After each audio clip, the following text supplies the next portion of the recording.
All we have to compare the truth to is what the truth is not. All we have to compare life to is to what life is not. The contrast, the complement, the opposite, the backdrop of the image of itself, the backdrop of the image itself is, in essence, no essence at all. It's nothing. It is a mirage. It is vanity. It is the appearance of. It is visual light with no physical representation. It is smoke and mirrors. It is not something real. And yet, this flesh that we know, that we live in, that every human is the same in flesh. Not every human is the same in spirit. Though we all share one spirit of the one true living God and Father of Christ Jesus. And if that just lost you right there, then just know that you're no different than Jesus in the way that he subjected himself to flesh. He took on every temptation, everything that he needed to endure to be the perfect, ideal sacrifice for God. Though he is holy and blameless, he was not without temptation. He was given things in the flesh, even encountered spirits, Elohim, of both good and bad parties, whether we can say that or not. It's all of God, so it's all good. Satan, the capital A adversary himself, there's a cabinet of adversary. It is an opposition. It is like all darkness compared to light.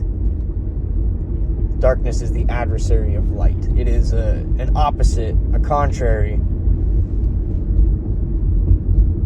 in order to be revealing what light is. So we can't have light unless we first have something to compare it to. And if we're told that everything we perceive is vanity, perception is vanity, then we are awaiting something more real than what is technically tangible, real. I was thinking, it's like this Def Leppard song. I don't know what the lyrics said, but my head heard, "There is no fire without the flame." Now imagine there's a heat with no light. I imagine us approaching the new creation, stepping into our new frames. I think we'll just be taken into it. It's going to be overwhelming. It's going to be a life, a sensation beyond any terrestrial understanding of what we know to be an overtaking of our senses, our perception, our reality. Because there's what you perceive as reality, and there's what is reality to the absolute degree and the relative degree. We are all at max capacity and understanding of what we are going through right now. We don't know any more than we're given to know. We are given to obtain knowledge. So what do? We obtain it. He is one tired boy. I'm about to go see Mama. Watch that new Elvis movie. So, everything that we live and do and breathe and are is an absolute declaration of God that he is God. Everything that you do in your sinful flesh, in your dying corpse, in your terrestrial dirt sack, spirit-filled animation that is your sensation, your soul. You are a living, breathing soul. God's spirit, the dirt of the earth, combined, animated, given identity. You have an identity as someone's son or daughter. You are born maybe unto people who don't give a shit about you. Maybe to people that didn't know how to give a shit about you. Maybe people that cared too much. Now, relatively, that all makes sense. Absolutely, you are given to be who you are supposed to be right now, that God would glorify himself right now, that he would continue to do so as he's done before time's aeonian. Do you think God needed other people to glorify himself? No, he is glorying in his own glory all the time because he is so sure of who he is. And he is not a he. He is all. He fails to describe all. He is just more intimate with words because we know he and Father to be more intimate than declaring God. That doesn't sound very intimate or, relational. And really, God is absolute. He goes through time and space with each of us, and he is not subject to time and space. He is doing all things all the time. He's making my son cry. He purposed it before time's aeonian. Forrest had a desire in him to cry. How do you describe why a baby cries? Tired, sleepy, wants to see mama. All these beautiful things that will be fulfilled in a matter of about 5 minutes. This is a really short video for me. We're cracking in, guys.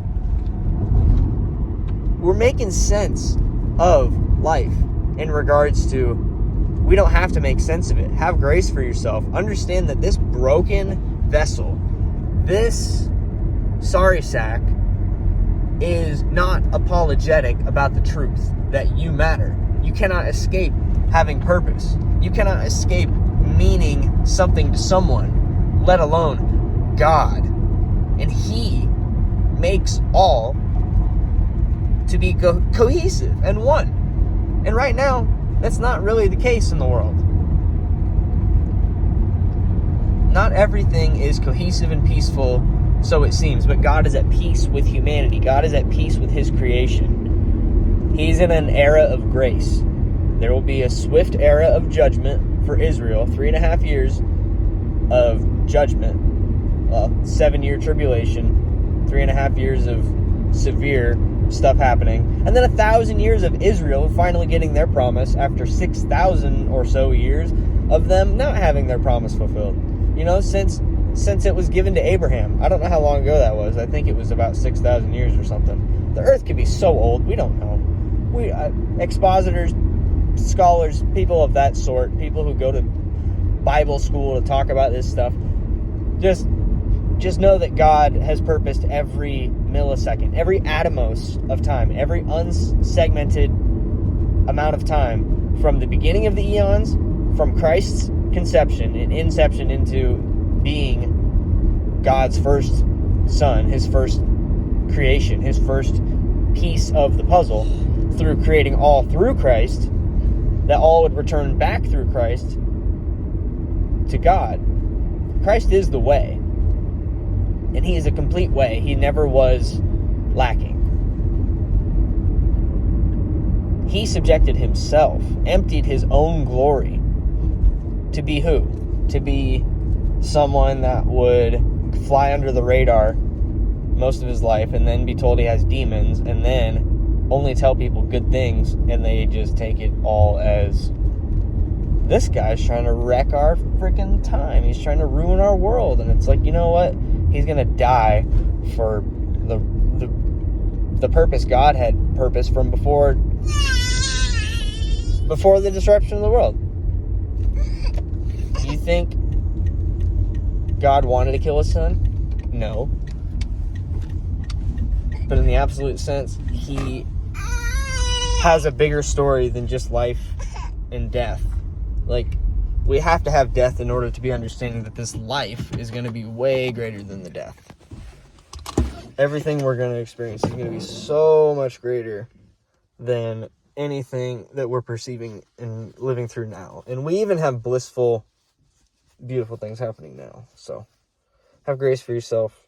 Love yourself. Stay crucial. Conference 16th to the 18th. Love y'all.